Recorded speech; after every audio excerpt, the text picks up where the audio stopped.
Well, hello there and welcome back to this F1 2020 My Team career mode with the reborn Minardi F1 team now at round 10 at the Silverstone circuit in Northamptonshire for the British Grand Prix, my personal home event. We're at the workstation then before FP1. We have, of course, the obligatory messages from cold weather forecast. A little overcast, but sun creeping through for both qualifying and the race. That might change, of course, between now and then. It looks like it's going to be a full dry weekend at the moment, which is good to see. So our driver details then. Rivalry with Ricciardo, winning 4-2 at the moment. 5 race weekends remaining.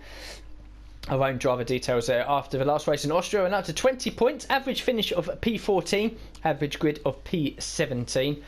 So R&D then, obviously nothing has been done between Austria and Silverstone in terms of actual performance gain, but we have gained a couple of new durability unlocks up here. The control electronics level 1, and the same for the energy store as well, which means that all of these have now been unlocked, but we don't have enough resource points to do any of them. We also had, I should say this, an ultimate general durability power unit supplier maintenance upgrade, and I do believe we had one over here as well for the powertrain, but I'm not 100% sure. And as you can see there, we do have one in development, which hopefully should be on the car after Silverstone. As you can see there, in development, Monday the 20th of July, so within a week of leaving the Silverstone event, I think a couple of days afterwards as well. As for progress history, nothing for Mercedes. Red Bull and Ferrari have had little upgrades. Same for Racing Point. AlphaTauri and Alfa Romeo have had a bit of an upgrade, pushing McLaren, Renault and Haas a little bit back.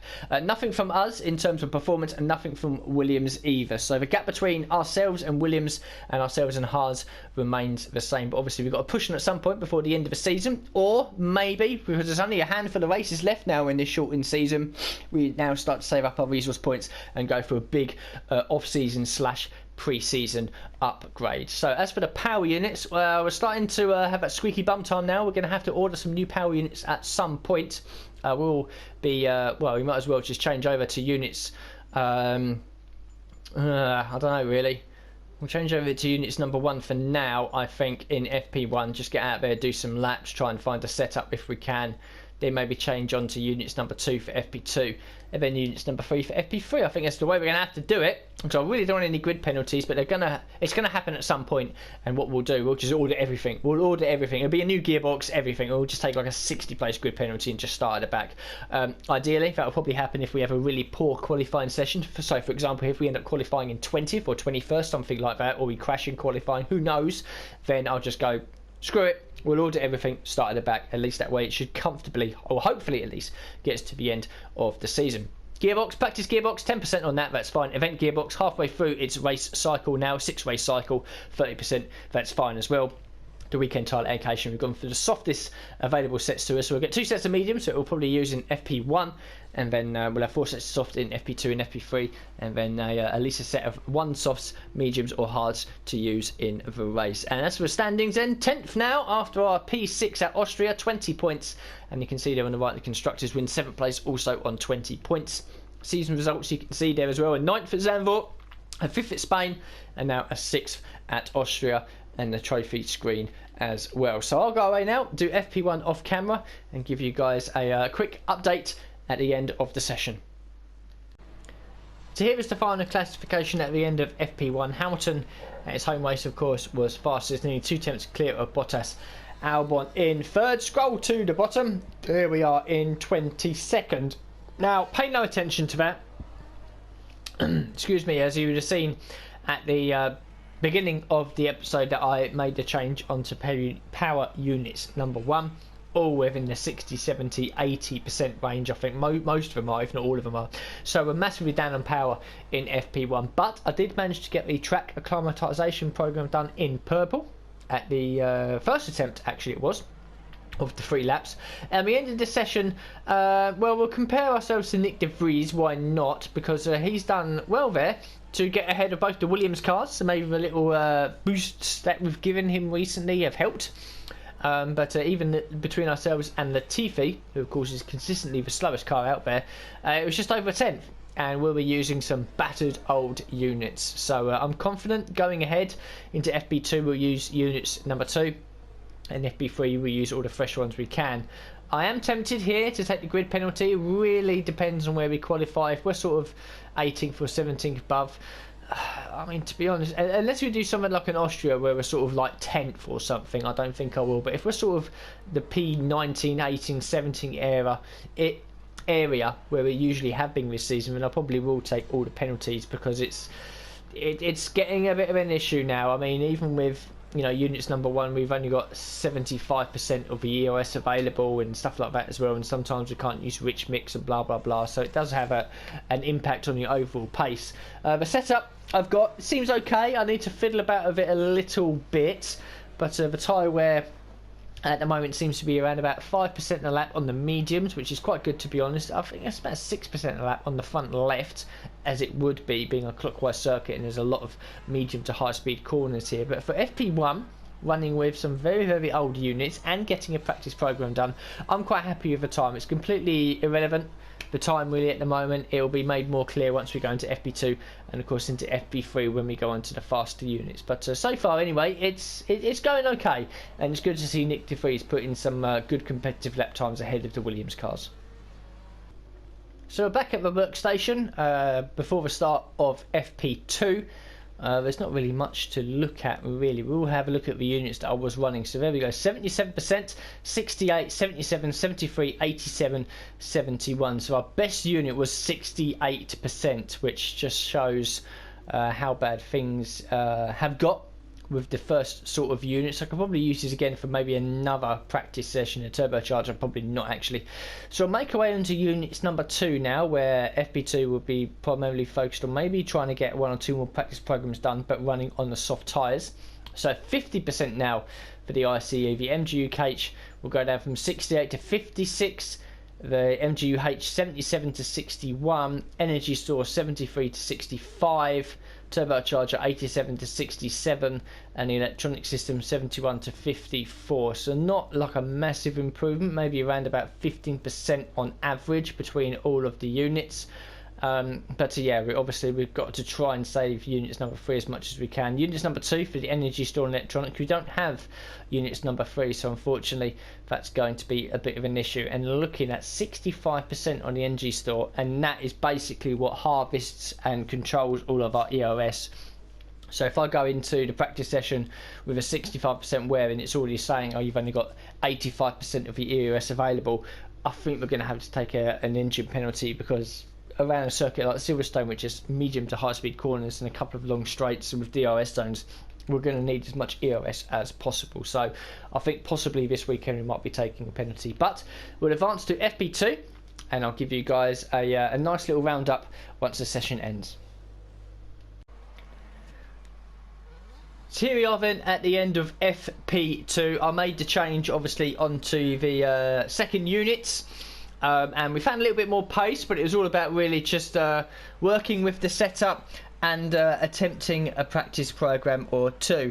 Weirdly, we've attempted a lot of practice programs and got purple in all of them. So the the track acclimatization, I managed to do an FP1 with the units number 1, the really battered ones, the pretty battered ones, the units number 2. We've managed to do in purple the tyre management, fuel management, EOS management, and the race strategy program. So when you make the change onto the third and final units, or it will still be units number 2 for a couple of them because that's all we have, all we've got left to do in terms of resource points gaining is the qualifying pace program going into FP3. So we've done really well actually in hitting our targets. I managed to do all of the practice programs in FP2 at the first attempt. It takes 3 laps to do the race strategy one.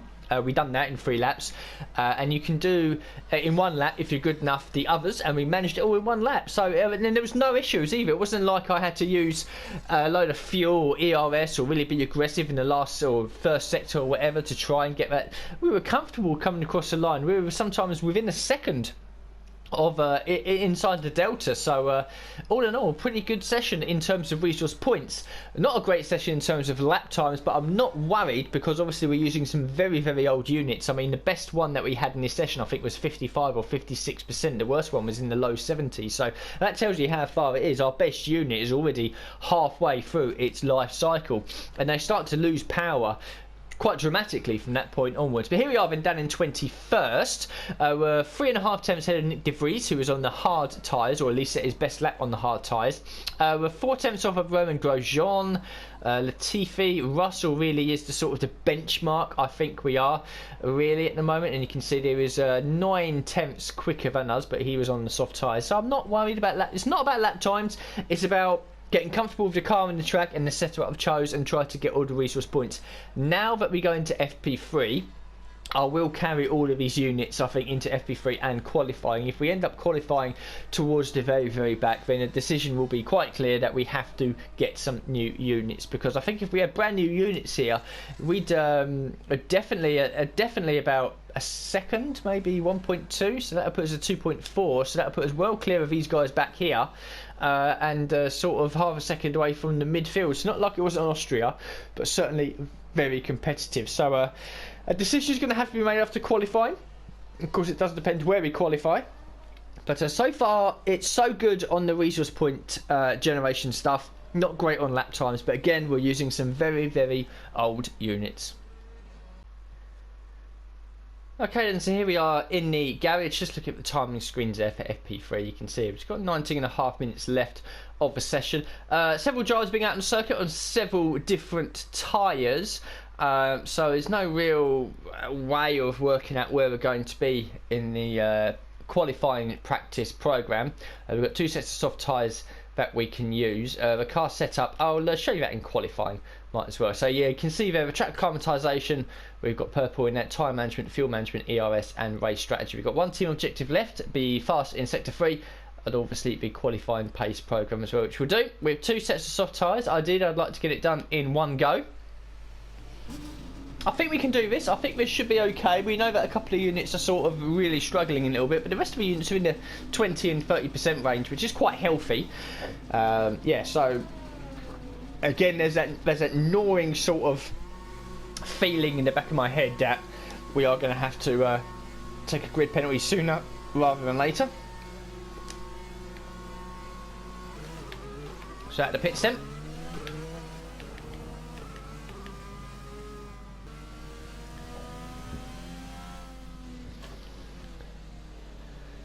So this is the Silverstone circuit. As I'll just give you a brief tour.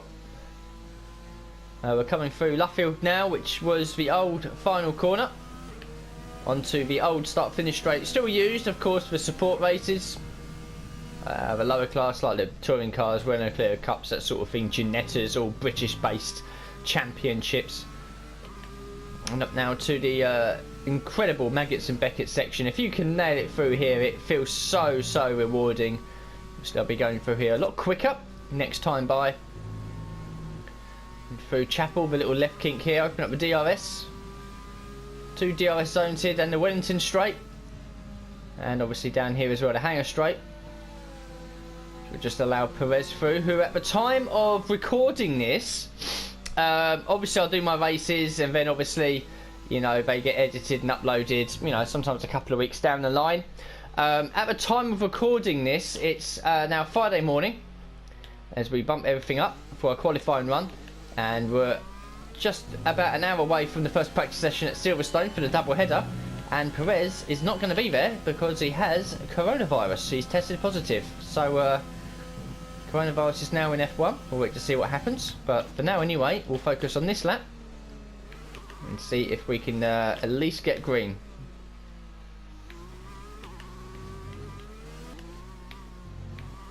Felt like a pretty good lap. We're 6 tenths up. Should be purple. Should be fast to sector 3. It's only green. Okay, so we got to go again then. See if we can get the purple. Probably only need to find a little bit. It's P3 at the moment. Definitely made a mistake in sector 1. So if we can nail that, we should be okay. So about 8.5 minutes left of the session. We won't go out again to try and claim purple. I want to try and save an extra set of soft tyres if I can. Well, actually we could, but I'm not going to go out again. I'm fine with how it is. We did complete the team objective though. So 525 out of 550 in total.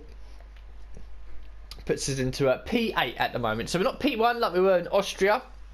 We are down a little bit in P8 with our qualifying run, but still I'm pretty happy with that as it is anyway. Nick De Vries is on the medium tyres, George Russell on the hards, Bottas yet to set a lap time, a couple of seconds ahead of Latifi and Grosjean towards the back as well. But it's a bit irrelevant, of course, because some cars are on different tyres and different strategies, and that was basically a full all-out, balls-out qualifying attempt. So we'll allow the time to run down and see where we end up at the end of FP3.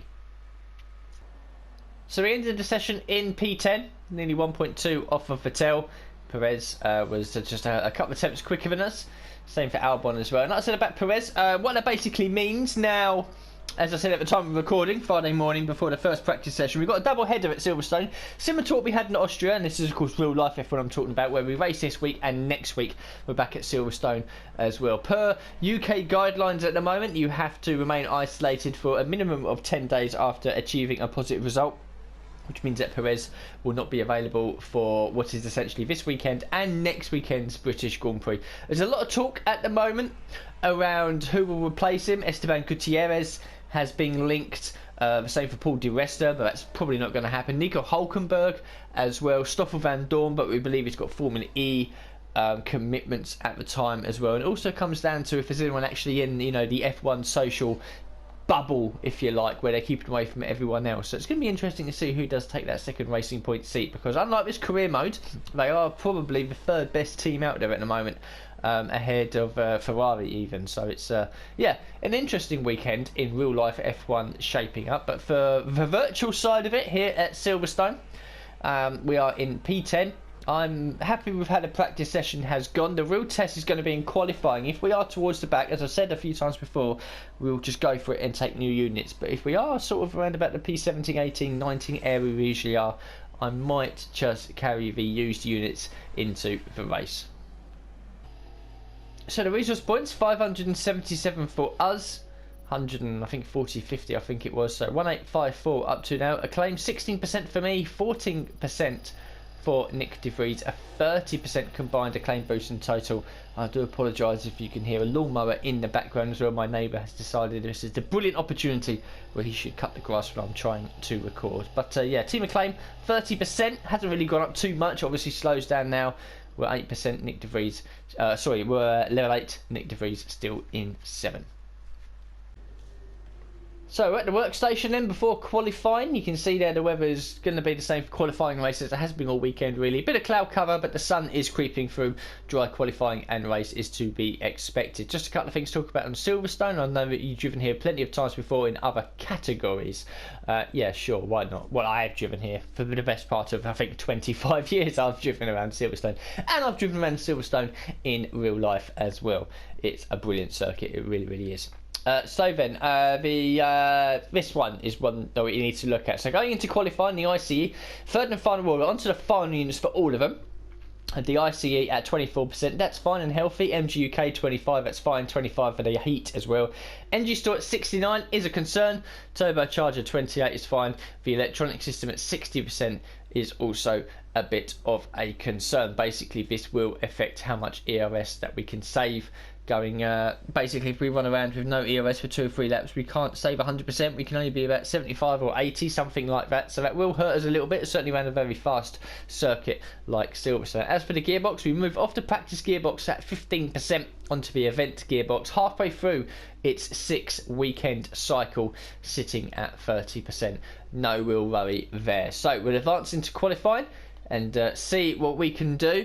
And again, if we qualify well, like we have all season really, sort of ahead of our teammate in the Williams and maybe changing the hards cars as well, then we'll probably run these units. If we are slipping back a little bit, then I think we'll just bite the bullet and take a massive grid drop penalty, get some fresh units on the car.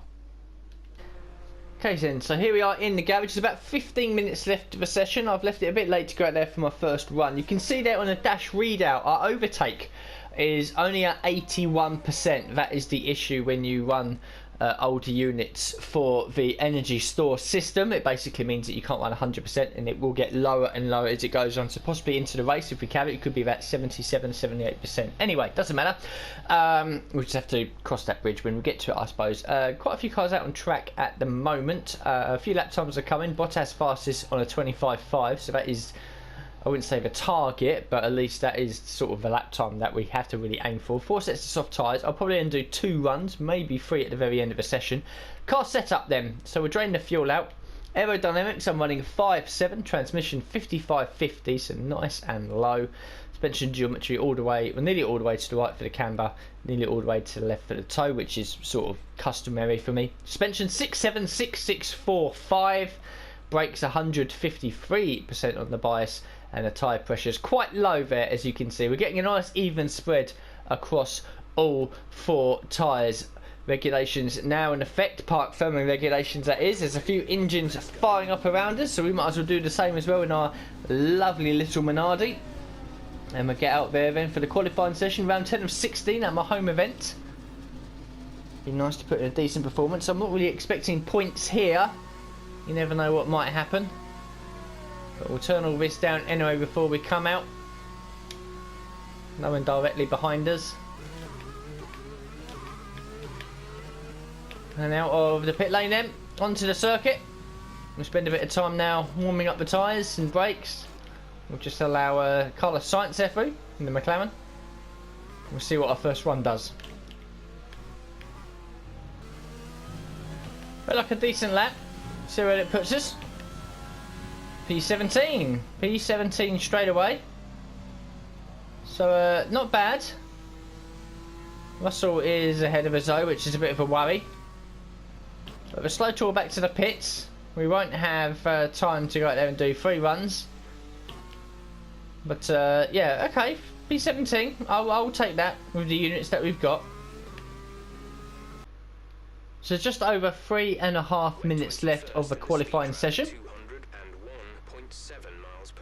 There's Jetto says we're second last in the speed trap. You can see there that we are quite close to Russell and Magnussen, and we've got quite a good gap to Nick De Vries and Latifi behind, but we are down in 20th place. So if we remain in 20th, I think we're probably going to be taking new units at this event, because it'll only be a drop of 2 positions. If it was something like 16th, 17th, then maybe I'd carry them. But yeah, anyway, we've gone on to another set of soft tyres.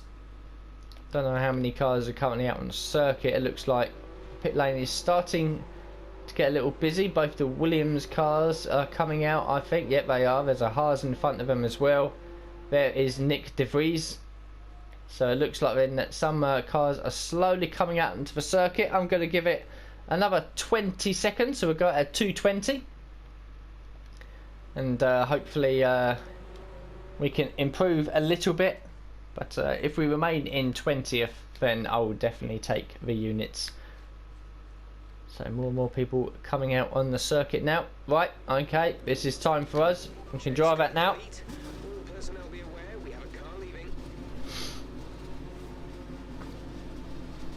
I'd like a strong showing at a home event.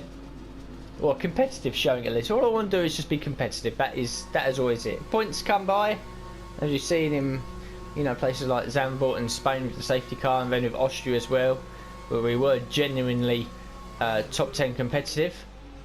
Oh, let's not make a boo-boo coming out the pit lane. Yellow flag out there as well for something. I don't know what. I'm sure it wasn't me. I didn't hit a wall or anything, did I? No, of course I didn't.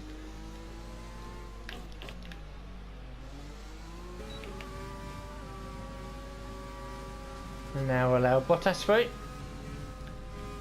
And we'll push on. Turn everything up. 30 seconds left of the session, so plenty of time to get across the line. And this is it then. Our final do or die attempt. Can we find the time?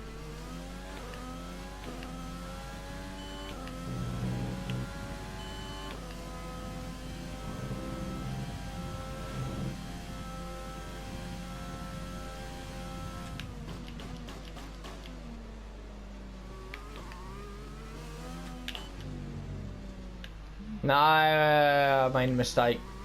Ballsed it up completely. We're not going to find 1.2 seconds. Ah, fucking hell, really? At turn 3? Ah. Oh well. You win some, you lose some. So qualifying ends with Hamilton on pole position, a 1 minute 24.935, just 7 thousandths ahead of Vettel, who joins him on the front row. Vince Leclerc, Bottas, Verstappen and Albon in the big six, but Ricciardo and Perez very close behind as well. Norris and Kvyat complete the top 10 minutes. Ocon, Sainz, Giovinazzi, Stroll, Gasly, Raikkonen, Grosjean, Magnussen, Russell 19th. We remain in 20th, so if we found, you know, a 10th and a bit, which we definitely could have done, we could have been P19. Latifi has managed to outqualify Nick De Vries, but both of them are quite a way off our pace. I think starting P20 is, yeah, basically we're going to take some new units. So the rivalry breakdown with Ricciardo, he outqualified us in the qualifying session. So we're winning that by the slimmest of margins, 5-4, just 1 point ahead. For Team McLaren, 16% for me, 14% for Nick De Vries, 30% for the team. You can see that even with that big 30% boost, we really don't move up that much. Things will start to slow down now, which is good, because I don't want to be level 20 all around the areas within like 2 seasons, or maybe even just 1 season. We've got to grind a bit, which is good to see. So we're back at the workstation. We've got a message there from Jeff. The pre-race notes, you can see that the weather is still going to be overcast but a little bit sunny. I'm fine with that, but we need to make the big ultimate penalty game now, where we'll be ordering new parts. So penalty warning, as noted in Article 34.6 of the sporting regulations, competitors are prohibited from making modifications to the car whilst in parc ferme. Applying this component now result in a penalty of starting from the back of the grid.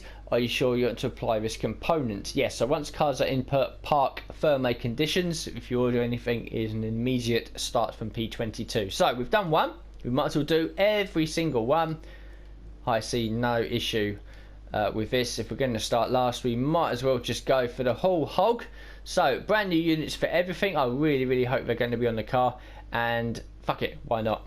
Might as well order a new gearbox.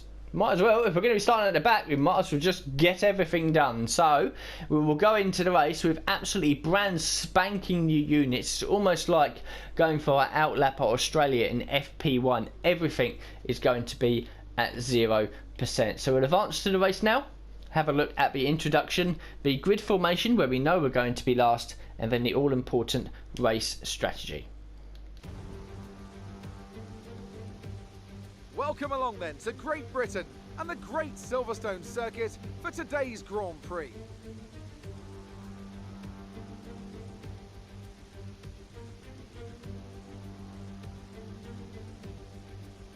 The 3.6 mile long Silverstone Circuit is one of the longest of the season, with 18 corners in the current layout. With average lap speeds reaching around 145 miles per hour, it's also one of the quickest tracks of the year. Watch out for cars taking the right-handers of Abbey and Copse flat out.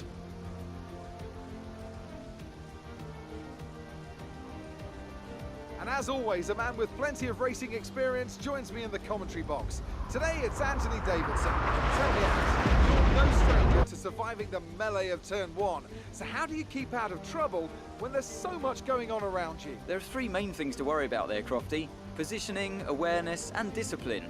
First, you have to put your car in a bit of space and make sure you have room to react to what the others are doing. Then you have to watch your mirrors and listen to the sounds around you to get a sense of where everyone is. And finally, just don't get too greedy. Just because a gap exists doesn't always mean you should go for it. It's time to see how our drivers are stacking up after yesterday's exciting qualifying session. An immense lap from Lewis Hamilton yesterday puts him on pole position, with Sebastian Vettel starting alongside. Looking down the rest of the grid, we have Leclerc, Bottas, Max Verstappen and Albon, Ricciardo, Perez, Norris and Daniel Kvyat, Sainz, Giovinazzi, Lance Stroll and Gasly, Raikkonen, Ocon. They'll be starting further back after an earlier grid penalty. Romain Grosjean and Kevin Magnussen, Russell, Latifi, De Vries and Lee. And now it's time to head down to the track. So there is the race introduction and the grid formation as well. I might as well start from Brands Hatch, to be honest. 219 place grid penalty. 219 grid place penalty. I don't think I thought it'd be about 50 or 60 with each of the units, but I know clearly you get a double whammy from applying new parts when the car's in park firmly, and ordering new parts as well. So 219 place grid penalty. What a joke. We only actually moved back 2. But anyway, race strategy. Softs onto mediums. Okay. Will definitely be one stopping. That is for sure. Can we do softs onto mediums? I think if we start on the softs and try to pick our way through the field as early as possible, I think we'll probably be spending... I think we'll probably need quite a bit of fuel around this circuit. We're definitely going to be doing a one-stop strategy, and because of it you lose so much time in the pit lane. It's a long pit lane, it's a slow pit lane as well, so if anyone out there does decide to go for a two-stop strategy, they're a bit mad. Of course there could be a safety car as well. If there's a safety car early on, we'll probably make the change onto the hard tyres and then just stay on them. We'll try soft mediums, but if we find out that the softs are sort of dying out by about lap 8, maybe 8 or 9, then we can probably make the change onto the hards. In fact, we'll make the change onto the hards. So that is a simple strategy for us then, really. Start on the softs. We now have a 219 place grid penalty.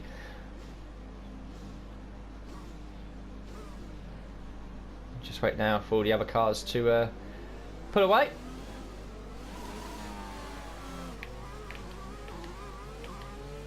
Right, let's get the car up to temperature on this lap. We're learning the gears. Go through them all if you can. Yep, copy that, Jeff. So then, don't know what we can we bring up the screen to show us all of our units? I think we can. There you go then. So it has all been confirmed, as you would expect of our massive grid penalty. 0%, brand new units on everything. I don't know if that will give us a performance advantage over, well, most of the cars that will be battling in this race. The back markers of Williams and our teammate, and maybe the midfield cars as well. I don't know, we'll have to wait and see. But yeah, starting at the back, our home event, brand new units. So the only way, you know, is forward. The only way is up. One stop race for us, pretty much no matter what happens. Could be a safety car or a virtual safety car that could spice things up a little bit. Pretty sure that everyone's going to be starting on the soft tyres and going on to the mediums. Might be a bit of an issue for those inside the top 10. They're starting on a U set of soft tyres. They might have to pit a lap or 2 early. It could see them change from softs onto hards, but unless there is a safety car to sort of spice things up, I don't think we'll really be challenging the top 10. You never know. But we need to make a good start. I'll probably be comfortable, to be honest, if we, you know, first few corners we just hang back in 22nd rather than absolutely throw ourselves into the first couple of corners, because the last thing we want to do is damage the car and ruin our race. So we might hang back just a little bit and then slowly start to pick our way through the field. It's round 10 of 16, certainly now cracking on with the second half of this season. And a home event here as well. Several Brits on the field. Ourselves, Russell, Norris, Hamilton. Some would say Alex Albon. Yes, technically he is British, but he's half Thai, races underneath a Thai licence. So he does consider himself British, but he races for Thailand. And we'll now take our spot at the back of the field. No one behind us. Here we go.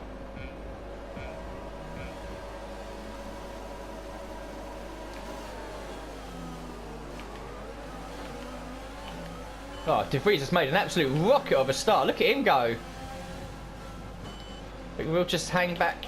Whoa, and then De Vries shits himself in turn 1 and loses all them positions. We'll just chill, I think.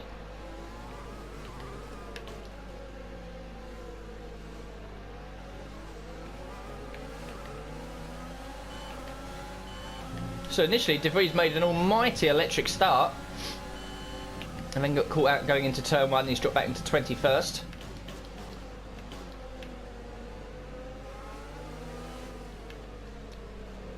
Kind of want to look after his tyres a little bit if I can. First couple of laps. We've held position on lap 1. That's not great, but it's not terrible. Stay focused. See, everyone is using quite a lot of ERS in the first lap.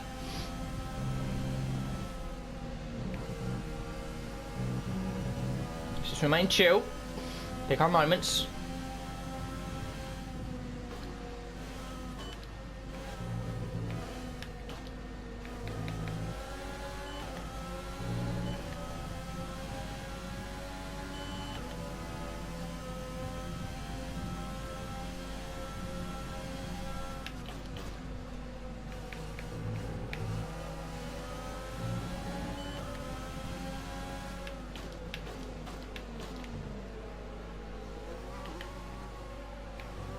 First lap completed, instant free, hanging out at the back.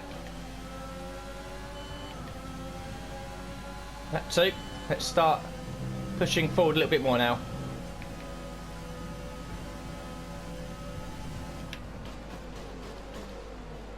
Up the inside of De Vries, who locks up the right front.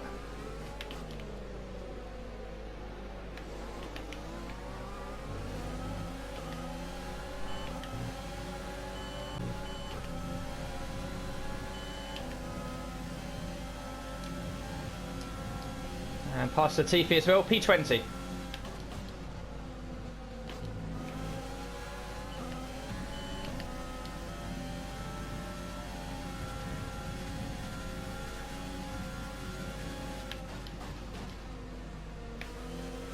Past Russell, down the hanger straight, P19. Caution, caution. We've got a yellow flag as well. Someone in front of us has blown up. Don't know who it is. Some information on It's Leclerc. retiring from the race. And we've got something going on here. It's either it's a safety car. The safety car is So it's a full safety car then. We need to keep it positive to avoid a penalty. Slow down, maintain positive delta. Right. Okay. So the safety car has happened. It happens quite a lot, to be honest with you. Okay, slow down, slow down.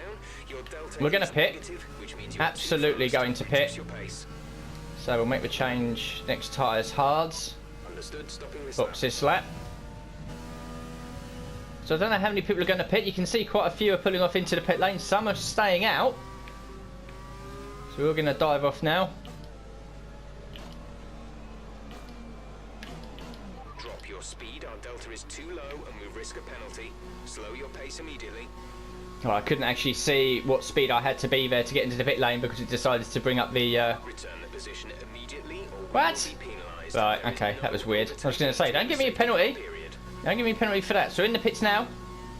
Making the change onto the hard tyres. Some drivers have stayed out.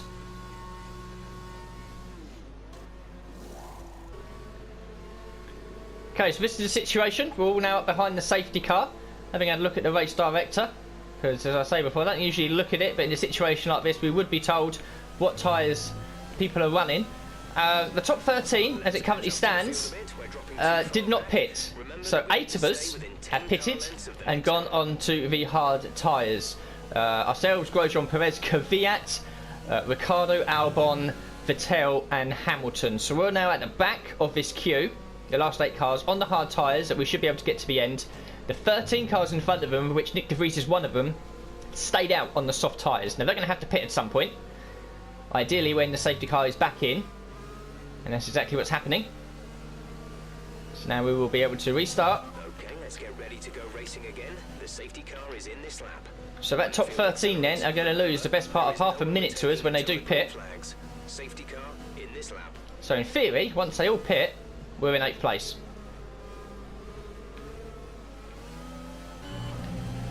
Okay, the stewards have now enabled DRS. DRS is now online. So DRS is now enabled. You can see here as well, we're now starting to carve our way through these slower guys, the Williams and our own teammate, who's just up the road ahead of these guys as well, because obviously they're still on the soft tyres. We're doing alright here, just hanging on to the back of these guys. We know that we're looking at possibly a net P8. Depends how long the leaders stay out. They could be quite close to us. We have an opportunity for points here. Just depends how this race develops and evolves.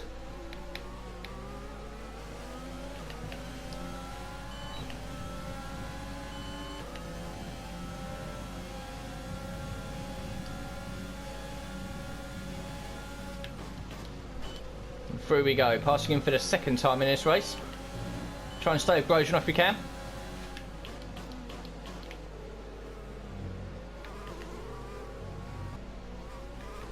So quite a lot of people in the pits at the moment at the end of this lap. They're all making a change onto the medium tyres. Whoa. This should, I think, put us up into 8th, possibly. Okay, 11th. There's still a few people that are yet to make a pit stop. The leaders, I think, will rejoin quite close to us. Verstappen there, you can see, he's the first one on those medium tyres. He's only 6.3 behind, and he's going to be catching us pretty quickly. In fact, Bottas is the one behind us, just 4 seconds back. So the quicker guys will catch and pass. Just depends how many cars manage to catch and pass us before the end of this race.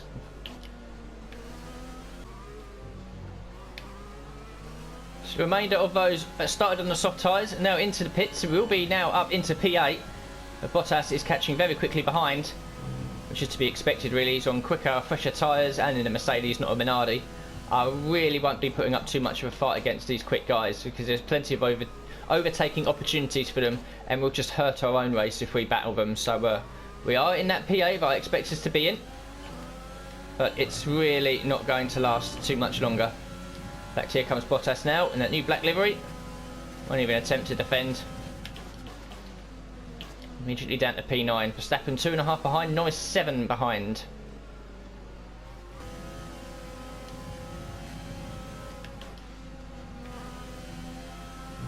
Verstappen there pushes down to P10, Norris 5.7 behind. So we've got a bit of breathing space now. We're going to lose another position as is out of the points, which I wouldn't have expected anyway. Safety car has smiled her lady luck on us again. Tyres feel fine. Comfortably get these to the end of the race. See if we can hang on for a championship point. Sort of just mixing around with the fuel mixes and the ERS as well. You can see there that Norris is now 3.4 behind, so he's catching about half a second a lap at the moment. I mean, it's another 3.5 seconds back to Sainz, so I think Norris will catch us. But we might have to get our elbows out a little bit. Just squirt in the ERS a little bit here and there, saving fuel as when I need to, because we've got a lot to burn through. We now take that flat out, which is good. I'm feeling comfortable, trying to close the gap to Grosjean a little bit.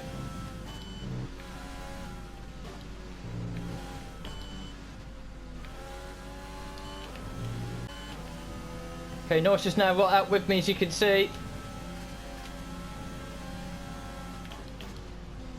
And in the end it was easy for him. I couldn't really defend too much, such a wide part of the circuit there.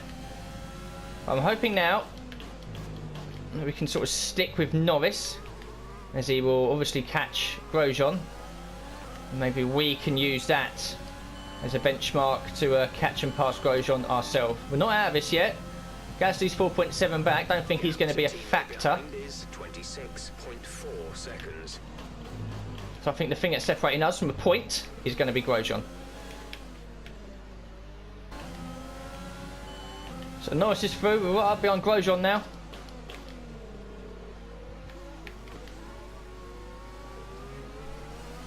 We are low on ERS, plenty of fuel.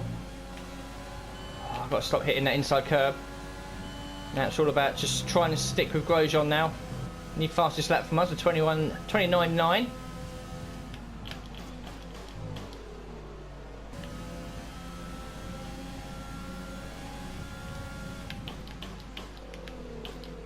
Oh, maybe a bit of contact.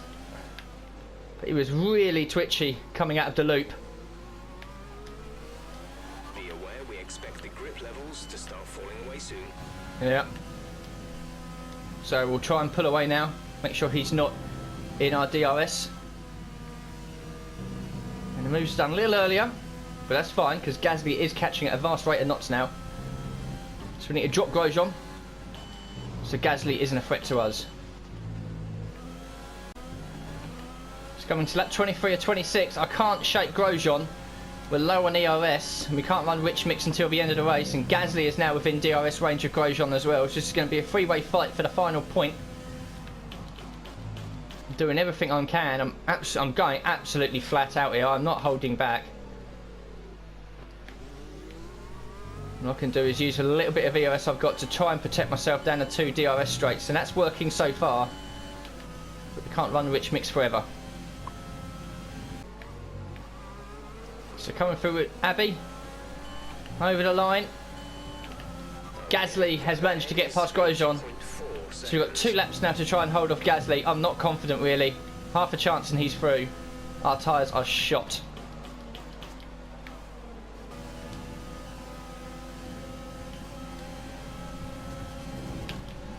Mad bastard Gasly. And he's put me offline as well. Forcing his way through there. That's a shame. And now we're in a bit of trouble here. I don't think we're going to be able to get back at Gasly, to be honest. He just went for it. He just sent it. He didn't give a fuck. No, he ain't waiting for no DRS zones, Gasly. That's just down to 11th, which is going to be a crying shame, but we might not even hold on to that because we are. You can see how busy I am with the wheel. This is your final lap. Final lap. Low on ERS, low on fuel. Need a miracle now to get inside the top 10. Gasly's gone. You can see that we ain't catching him back. It's all about holding on for pride now more than anything. It's been an entertaining British Grand Prix, I thought. That safety car certainly shook things up a little bit. And I said that we might be P8 after they all make their pit stops. They did, but they were a bit closer than I would have anticipated. But we held on all the way till lap 25 before falling outside the points. And I think we should be able to finish ahead of these guys. Grosjean's got a little bit of a train behind him, but when they catch all back up to us. Bit of a mad line through there, but we're sort of trying to work with no ERS and no fuel really. Hamilton wins his home event. I need a good exit out of here. And it's not. I've just got to hang the inside, that's all I can do. I've just got to defend the inside. Oh, I can't. I could have a mad, desperate lunge back up the inside. Yeah, it's not going to work. We fall to 13th in the end. Ah, shame we didn't get a point, but still good fun. So there we go, then Hamilton wins his home event, Vettel second with the fastest lap, Albon in third, Bottas fourth and Verstappen fifth. Both of these guys obviously pitted after the safety car, so they've done well to get back up to P4 and 5. Kvyat, Ricciardo, Perez, Norris and Gasly complete the top 10. We finished in 13th place but did pick up our second driver of the day from Anthony Davidson from 22nd to 13th. I think it was a pretty good race overall. You can see the other guys, Sainz, Giovinazzi, Stroll and Raikkonen finished very close behind us as well. We just ran out of laps in a couple of more laps beforehand. I mean, we were momentarily back up into P11 ahead of Grosjean. In fact, up into P10 ahead of Grosjean, and then unfortunately Gasly got the pair of us, and then I lost out again to Grosjean and Ocon literally on the final lap there, coming down the hanger straight. There's nothing I could do. I was out of fuel, I was out of the RS. All I could do was just hang on the inside and make life difficult for them, and they both managed to squeeze past, but still an entertaining end to the race. I'm, believe it or not disappointed to score points, because before this race it would have been really difficult to get points, even starting from the back with better units on. So I was hoping was just to sort of be competitive. The safety car certainly helped, and if the guys had sort of rejoined maybe 10 seconds further back, we would have probably had a point. It's just a shame that when they did pit, they were a bit close to us than what I originally anticipated. But I'll take a P13 from 22nd on the grid. The rest of the runners then, Nick De Vries was 19th ahead of Russell and Latifi, and looked like he had good pace as well, so that's fine.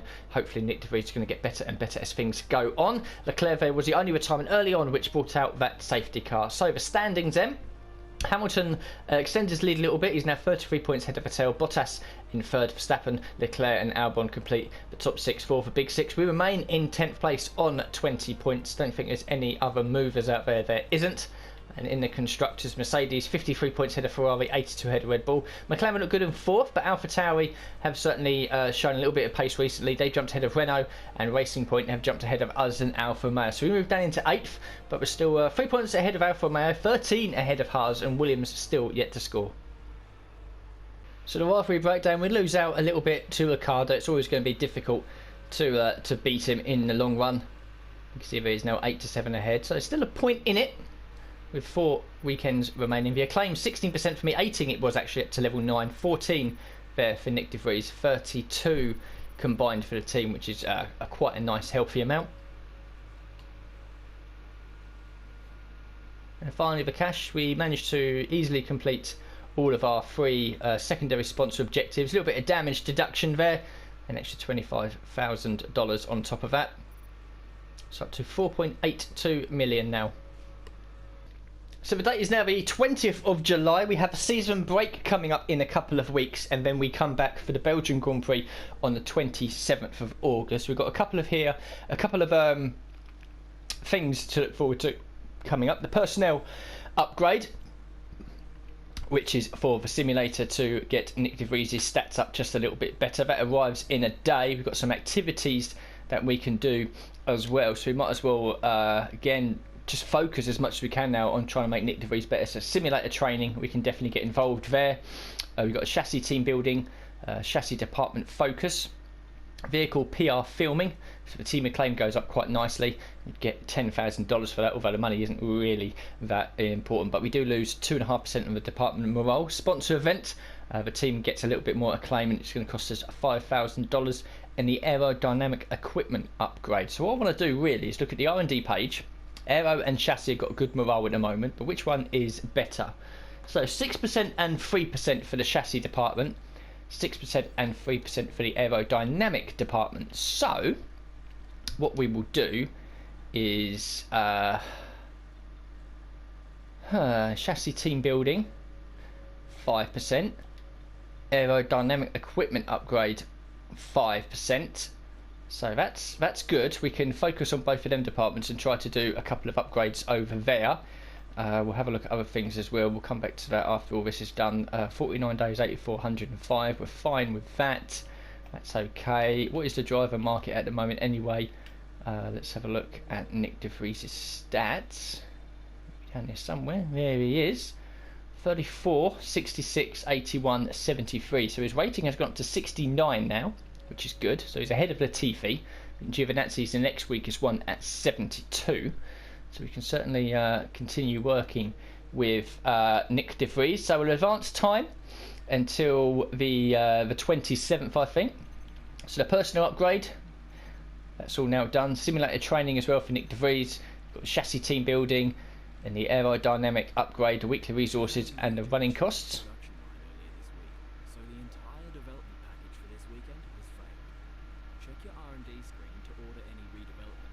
Okay, we've had a failure. So the personnel department, you can see that our weekly resource points now stays at 160, weekly running cost at $50,000, so $10,000 now from the personnel department. So let's have a look how this works. Second drive pace that will moderately improve, that's fine. 4 million over there, 3 million over there, 6 million over there. Holy hell. Okay, that's fine.